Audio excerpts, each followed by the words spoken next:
Mike, let's talk about something that's really critical to being a passive investor in a multifamily operator. I'm Harlan Marion, by the way, and you are who?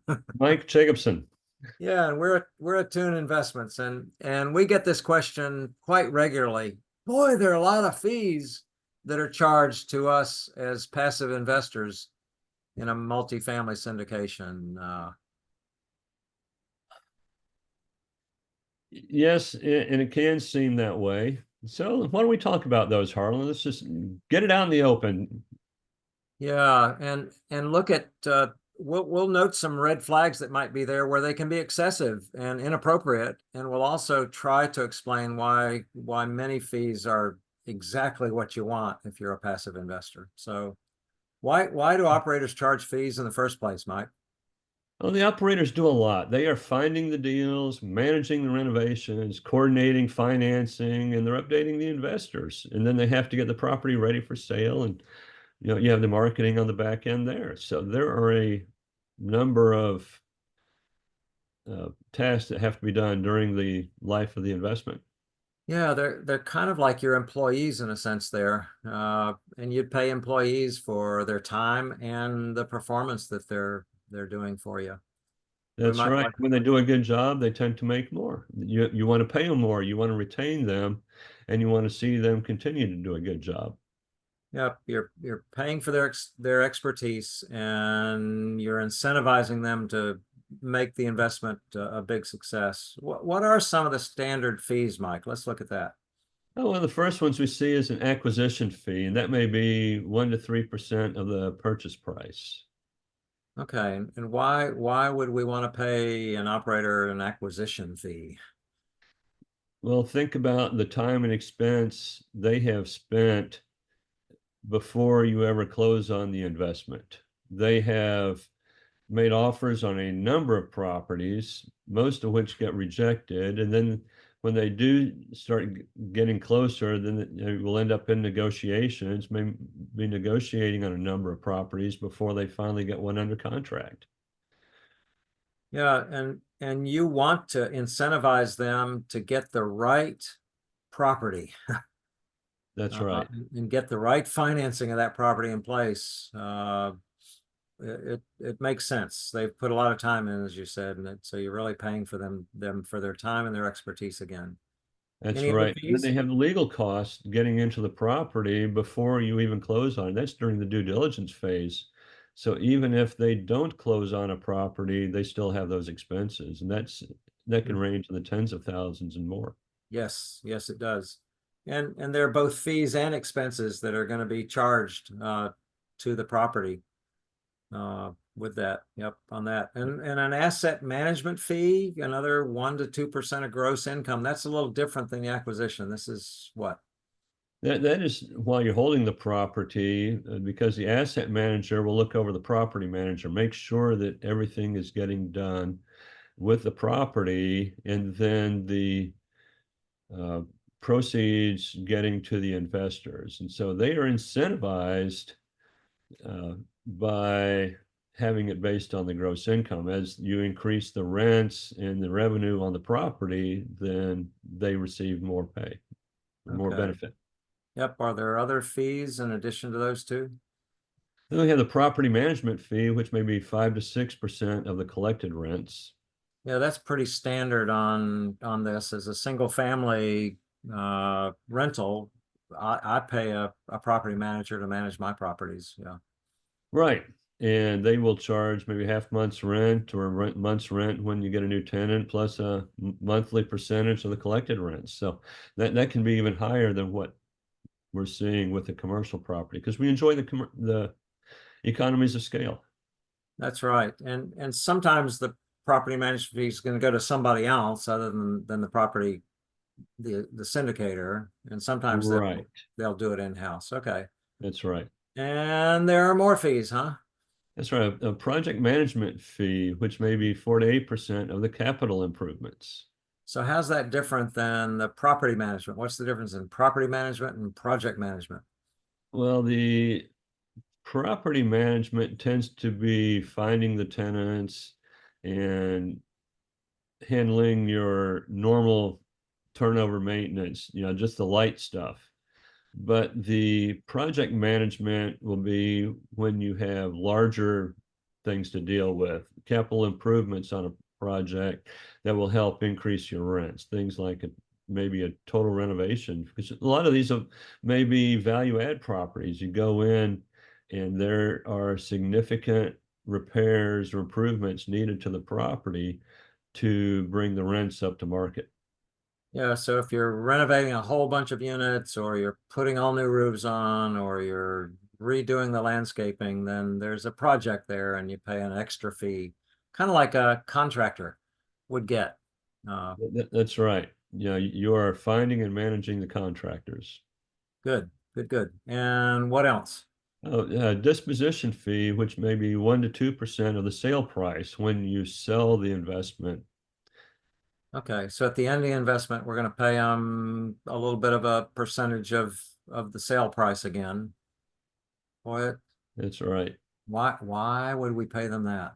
Because of the extra work involved with getting the property prepared for the sale, understanding the market uh, for selling the property. You'll be working with maybe a number of brokers to decide who to list it with. And then you have to evaluate as the offers come in, are these going to meet our investors' expectations? Is this what's best for our investors? Yep. And there might be what's called a refinancing fee. I guess that's when you're not selling it, but you're keeping it, but you're refinancing it. Some of us do that on our homes periodically. That's right. So with a commercial property, it might be that people want to be in for the longer haul.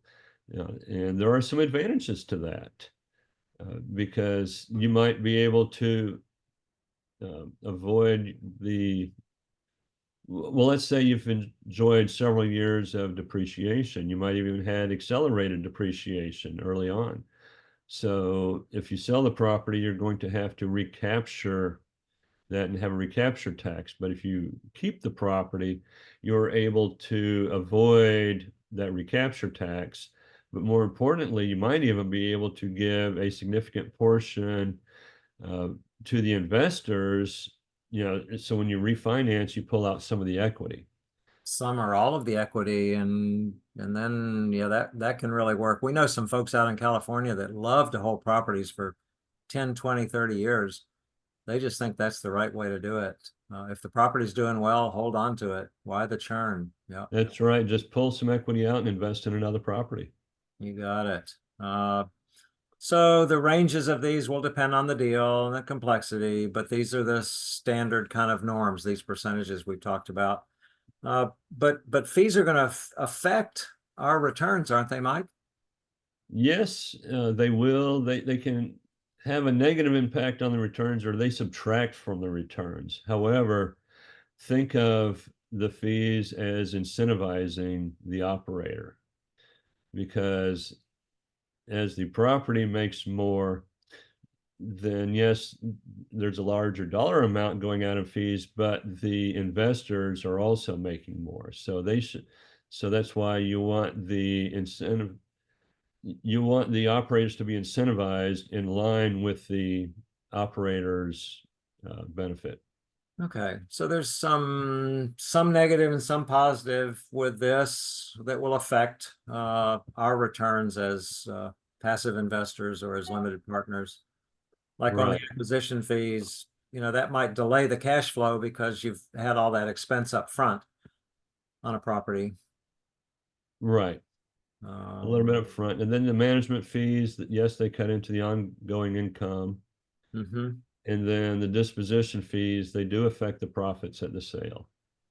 But they can increase income, the management fees, and they can increase the profits of the sale too if they're doing that well. So it can be either way, can it? Yeah, That's right. we need to think about it that way, kind of frame it that way. But are there red flags we ought to watch for as limited partners when we're looking at the documents and talking to the syndicators? Yes, absolutely. And we want to be aware of what those red flags are. So, Some of them are unusually high fees. we've given you a range there, but what if they say we want 5% acquisition fee? That would be a red flag for me. Right. And then what about hidden or unclear fees? So we're going to ask for full transparency, and I think we'll uh, talk about some key questions later. But you want to know what are some of the hidden or unclear fees. It's like when I looked at 401k performance, I found out there are some hidden fees we never hear about. What we see are the value of a 401k going up all the time, but we don't know what's being taken out in the fees. What we want is full disclosure. We want to know what those fees are. Yeah, that's the key red flag here is if there's things that look like they're hidden, if when we show it to our attorney or our accountant or whatever, we just don't want things to surprise us later. And yeah, gotcha. That's right. And then just the misalignment of the fees and the performance. We want the operator to take care of themselves for sure and get paid adequately, appropriately for their time and effort and their expertise, but we don't want them to disregard us. We want them to pay attention to us and have our best interest in mind too. That's right. And if the project's underperforming, they should, their compensation should reflect that. Yeah, so we want the fees to incentivize them, but uh, yeah, the documents really ought to be good balanced documents that they're taking care of themselves and they're taking care of us. That's And that right. works well. Gotcha. And then there's one more, and that is the double dipping. Oh, what do you mean by that, Mike? You don't want to see the same fee charged twice under different names. Ooh, yeah, that would upset me greatly. Yes, and I think you had an example of that where we might see it. Yeah, it can happen where their their property management and their project management, sometimes those can look like double dipping and sometimes they can be actual double dipping, and we don't want that to happen. That's right. We don't want So we, that. we want to see clear fee structures to show if the operator's interest in line with yours. So how do we ask those questions up front, Mike? And I find it even with myself that often when I'm talking to a potential syndicator that I might want to invest with, that I tend to just ask about the property. And of course you and I suggest we ask about them, but also we ought to have this difficult conversation about asking about fees. So what are some questions we ought to That's ask? right. It's like be upfront about it, and a good operator should be ready to answer those questions. And they should be in the documentation and the offering memorandum. So there are some key questions to ask. And let's start with what are all the fees and when will they be charged? And I just thought of another red flag there, Mike. If they're uncomfortable talking about it, that would be a red flag for me. Absolutely. So, So we really do ask this one. We put in that one, what are all the fees? So we want them to tell us what are all the fees. I suggest you look through the document and highlight it before you talk to the operator, so you know if they're telling you about all the fees because you found them already. So that's right. yeah. And then how do these fees compare to the industry standards? So why do we ask the operator that? We've already given them an idea what the industry standards are, but why do we ask the operator that? I think to find out where they're coming from. Mm-hmm. Yeah. How did they set their fees? Did they pull them out of thin air, or do they understand the industry? Are they appropriate? Do they realize that? Yeah. Right. And then how do your fees align with the investor returns? Ooh, yeah. I really like it when an operator can talk about that I've aligned my fees so that I'm watching out for you and I get incentivized to take care of you. Right. Yeah, have that. And then how will you communicate about ongoing expenses? Yeah. Uh, there have been some times when I've had investments like this and the other person isn't communicating with me when I think they ought to. So it really is helpful more and more for me to ask, when do you send information to us, and when should I expect it, and what will be in it. Um, yeah. And it's not just the ongoing expenses, that's a piece of it, but the revenues. Mm-hmm. Yeah, so you want to see the income and expenses on an ongoing basis, and you want to get those communications. Yep, and update how it's going, even when it's not going well. We had to communicate some difficult times during COVID with our investors, but we were transparent with them, and you want the operator to talk to you about that before you Yeah. invest with them. Yep. Yes. Yep.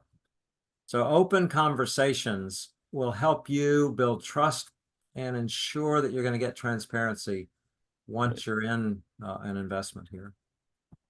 They're just part of doing business. Fees are, Mike. It's any company's got it, fees and expenses built into it just for operating the company, keeping it going, and they'll be a part of multifamily investments too. That's right. And that's the reason, we choose the investments. I mean, a lot of investors want to be passive investors, and the general partners need to be compensated. And you want that compensation to be in line with the performance. So that's Yes. the way a lot of these fees are structured. So you want to stay informed, ask the right questions, and then you'll be able to make more confident investment decisions.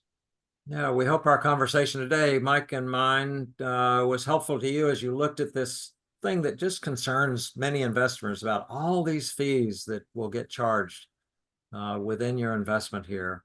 And we wanted you to see both the red flags where they're inappropriate and to kind of reframe it to say, yeah, I want to pay them appropriately for their time and their expertise. And I want them to do well with my investment, so I'm willing to pay them for that. That's right. Good. Thanks for Okay. joining us today. Mike and I'll be back with another one soon as well, just to keep answering questions that investors ask us and to keep you informed about how to be a wise investor in multifamily syndications. Bye-bye now. See you, All Mike. right.